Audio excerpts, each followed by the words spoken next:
साम्राज्य, सामान्यांचा असामान्य आवाज।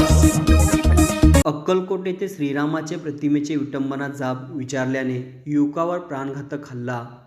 श्रीराम प्रतिष्ठानच्या दिवशी श्रीरामाचे प्रतिमेचे विटंबना केली व त्यावर थुंकले म्हणून जाब विचारल्याने सोमशंकर किवडे या युवकावर हल्ला केला। परंतु हिंदूने सहिष्णुता ठेवून प्रकरण मिटवले होते।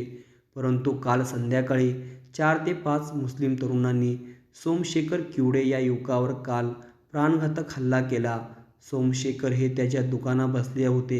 त्याचा फायदा घेत एकट्याला बोलून घेऊन बाजूच्या गल्लीत घेऊन जाऊन 15 जणांनी कोयता कुऱ्हाडीने हल्ला केला। तो कसाबसा जीव वाचून तिथून निघून गेला। दरवेळेस हे लोक हिंदूवर अन्याय अत्याचार करत हिंदूवर जिहादी लोकांकडून होणारे अत्याचार व प्राणघातक हल्ल्याच्या निषेधार्थ गुरुवारी 1 फेब्रुवारीला सकल हिंदू समाजाच्या वतीने संपूर्ण अक्कलकोट बंद पुकारण्यात आला आहे। संबंधित आरोपींना त्वरित अटक करून कडक कायदेशीर कारवाई करण्यात यावी असे मागणी करण्यात आले। दोघं जण येऊन घेऊन गेले, जीव मारण्याचा हल्ला केले। कोण कोण होते? समीर मुजावर, समीर जमादार आणि मुज्जू टेनवाला कुठून घेऊन गेले?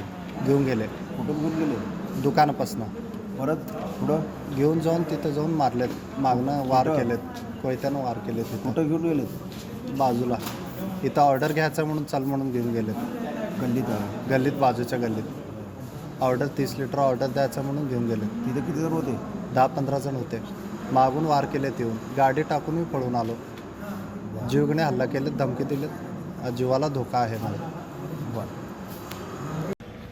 आज अक्कलकोटमध्ये घडलेलं आहे की सोमशंकर किवडे म्हणून एक हिंदू तरुण आहे।